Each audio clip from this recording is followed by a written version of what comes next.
To give you everything that we've been waiting on. So come on, give it to me, babe. Oh, Woo! right about now we on the intermission tip.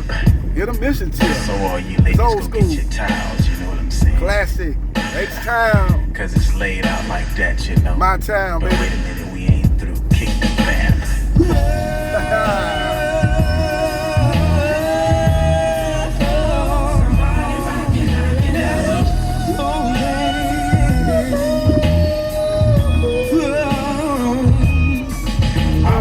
Good luck, baby. You're here with me, my baby. Hey. Driving me crazy. So won't you come on, get down and rock my body, baby.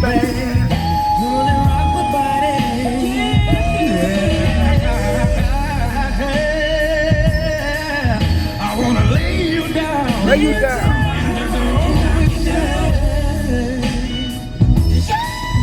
So let me take Is this the radio station that they talking about? Yeah. That's old school. What y'all know about that old school? H-Town, body rocking, knocking the boots. Oh yeah. That was a classic, one of the classic songs of the 90s. They don't make songs like that nowadays. They got some good songs out, man. Don't make no mistake about it, but them songs back in the 90s, those were great songs done by great groups, great artists, great singers. And when you went to go see these type of people back in the 90s, they put on a whole show. They what you call 5-tool performers. They could sing, they could dance, they knew how to command a stage, great stage presence, great vocalists, crowd participation. Had a good time, man. They ain't just go up there and do 3 or 4 songs, get out the stage and charge you an arm and a leg for the prices, man. They did a whole album. And then they'll mess around and do some songs you ain't never heard of. Say, this is a song that we're going to do that's going to be coming out, new song. And let the crowd hear some of their new music, some of the stuff they probably didn't even release yet. And it was just some great times back in the 90s done by some great musicians, great artists, great groups. And that's H-Town, Body Rockin', Knockin' the Boots. We're going to talk about a little sports right now. One of the biggest names in the sport of boxing, Gervonta Tank Davis, will take on one of the legends in the sport of boxing, Vasily Lomachenko. Now, the date that I'm hearing is an interesting date. The fight, if it gets finalized, and it's very close to being finalized, will take place November 24th, 2024. Now that's an interesting date because that fight, if it is going to go down on the 24th, will be on a Sunday.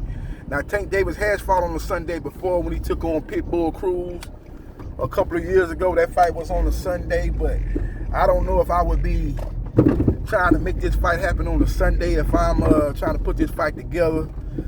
You know, the powers maybe want to try to put this fight on a different date. The 24th of November, that's football time. NFL will be going down. They have Sunday night football, so I don't think it could do the best numbers being put on that date. But like I say, that date is not a concrete date. I think the more likely scenario is for this fight to take place on a Saturday. Now, maybe it's not a venue available for it to take place on a Saturday in November. Maybe MGM is booked. Maybe T-Mobile Arena is booked. But if that's the case, man, you might need to go to another city. Go to LA, Staples Center, aka Crypto.com Arena. Or maybe you go to Cowboys Stadium if the Cowboys not playing. Maybe you go to the ATL where Tank Davis was able to defeat Mario Barrios in a fight that did great numbers at the gate and did very good numbers on pay-per-view. So there's a lot of different venues and different locations that maybe you can put that fight on to avoid a Sunday.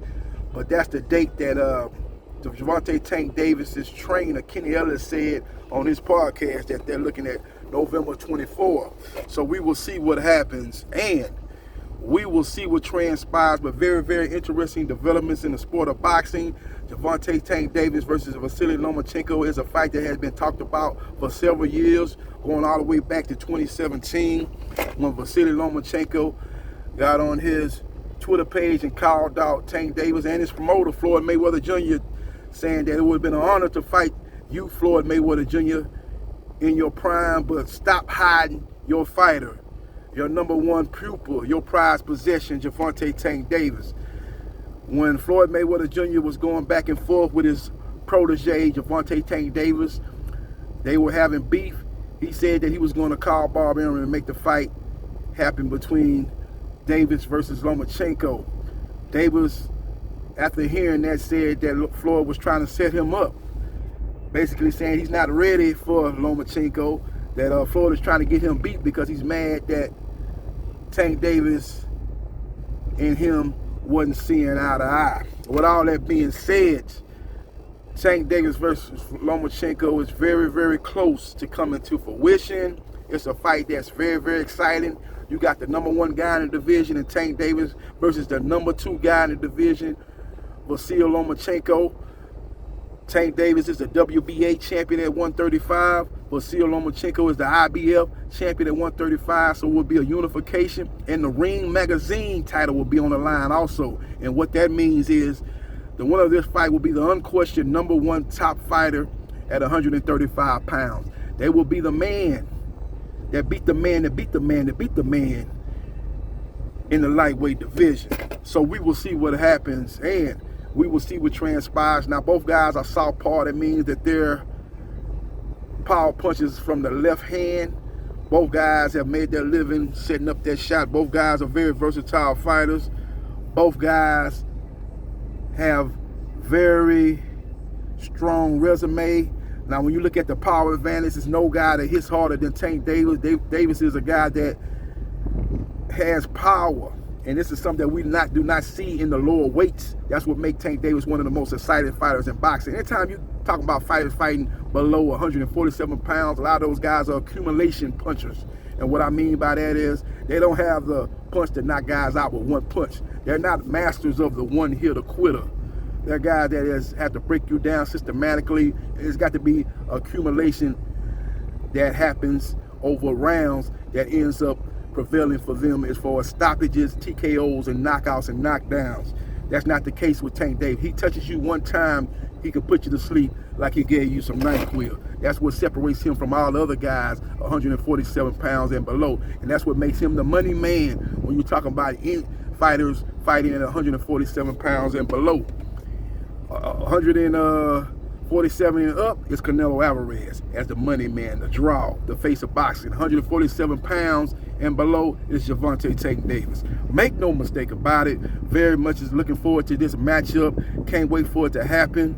It's what you call a true 50-50 fight. If you want to go for, say, it's 60-40 for Tank or 60-40 in Lomachenko's favor, I can go along with that too. But it's definitely a very, very competitive fight. This is the best fighter that Gervonta Tank Davis will share the ring with, and that goes vice versa with Lomachenko. This will be the best fighter that Lomachenko has shared the ring with. And Lomachenko has been in there with some top names.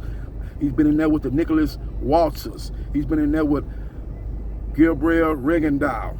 He's been in there with Jermaine Ortiz. He's been in there with Teofimo Lopez. He's been in there with Devin Haney. He's been in there with George Kambosos. He's been in there with Orlando Salido. His resume is second to none, as when he came out of the amateurs, he was damn near 30 years old, so he could not afford to take 14 prospect level fighters. He had to get in there with the big dogs. He had to get in there in the deep water. He couldn't start off in the baby pool. He could not start off in the shallow waters. He had to get in there in the deep waters. He had to get in there in the shark-infested waters right off the rip. And that's the reason why this guy, when you look at his records, 18 wins, 3 losses, that's not impressive if you're just looking at it on a piece of paper. But when you look at his resume, who he's fought, who he's beaten, and the 3 losses that he has occurred were very competitive fights that some people thought he won. Some people thought he beat Haney. He lost that fight by, majority decision, or was it split decision? Very close fight, and lost to Devin Haney. When he took on Teofimo Lopez, that was the decision loss that some people thought he won. When he lost to Orlando Salido, a guy that came in overweight, a weight bully, came in a welterweight on fight night. He lost that fight by split decision, and he hurt. And he had Salido hurt in that last round, the 12th round. If he had maybe about 15 more seconds, maybe he would have got the stoppage win over Orlando Salido. But he was not ready for Salido's dirtiness, his craftiness, him winning to bend the rules. You know, he wasn't ready for that coming out of the amateur boxing. And that was just what you call a lesson learned, and he was ready. After that, when a fighter presented them rough house tactics, he was able to fight fire with fighter after the Salido loss. He learned from that, but even in that loss in his second fight, he only lost that fight by split decision. And in his very next fight, he beat Gary Russell Jr., who was undefeated, one of the guys that the PBC was really putting together and putting out there. Not PBC at the time, that's actually was Al Heyman. He was one of the Al Heyman top fighters, one of the guys that was on the top of the food chain for Al Heyman. And he was able to beat him decisively over a 12-round affair and become a world champion. So Vasily Lomachenko is a great, great fighter. You look at Gervonta Tank Davis's resume, his resume is strong too. He gets a lot of backlash over his resume. A lot of people out here pushing the propaganda that Gervonta Tank Davis has not fought anybody. That's a bald-faced lie. That's cap. That's nasty work by all these Gervonta Tank Davis's haters. When you look at his resume, Jose Pedraza, I'm talking about a fresh Jose Pedraza. I ain't talking about the Jose Pedraza that Keyshawn Davis fought. I'm talking about the Jose Pedraza that was one of the top fighters at his weight class in a fight that a lot of people didn't think Tank Davis was ready for. He was too green. He went in there and stopped Pedraza. He fought Leo Santa Cruz at 130 and beat Leo Santa Cruz in maybe the most vicious knockout in boxing history. Definitely a highlight reel knockout. Definitely knockout of the year when he was able to knock out Santa Cruz. But when I look at all the knockouts over the history of boxing, that Tank Davis knockout over Leo Santa Cruz is number one in my opinion. He beat him, a future Hall of Famer. He beat Rolly Romero, who was an interim champion. He beats Hector Garcia, who was a champion at 130. He beats Ryan Garcia, undefeated guy, who beat the likes of Luke Campbell, who beat the likes of Javier Fortuna in a mega fight featuring 2 undefeated fighters. He beat Yorkis Gamboa. Okay, he beat Pitbull Cruz, a champion at 140 pounds, WBA junior welterweight champion. So his resume is not as bad as people trying to make it out to be. And I'm here to tell you right now that he will be ready for this occasion. As he's been on this stage, he's been in front of the bright lights on many occasions. So you got both guys that have a lot of experience, both guys that's been on this stage before, as Lomachenko was on this stage when he took on Devin Haney in a pay-per-view fight. And that was a very, very exciting fight, a very controversial fight, as more people thought he won than thought he lost, but the judges didn't see that, and he ended up losing a very, very competitive decision. So this is going to be a great, great matchup, likely to take place in Las Vegas, Nevada, aka Sin City. And yours truly is much looking forward to this matchup. And for all the people that are hating on these matchups, the Devin Haney fans, the Shakur Stevenson fans, they don't have to watch it. They don't have to buy the pay-per-view. But I guarantee you, they're going to either watch it or steal it. And they definitely going to have an opinion about it after the fact. So we will see what happens. And we will see what transpires. Follow me on Facebook, Gerard Briscoe. Follow me on TikTok, JB Sports New Media. Follow me on Twitch at Briscoe Jai 77071. Follow me on my 2 channels at JB Sports, The Man, The Myth, The Legend 9656, and in my other channel at JB Sports 3303. And like, share, and subscribe to JB Sports, The Man, The Myth, The Legend. And I holla.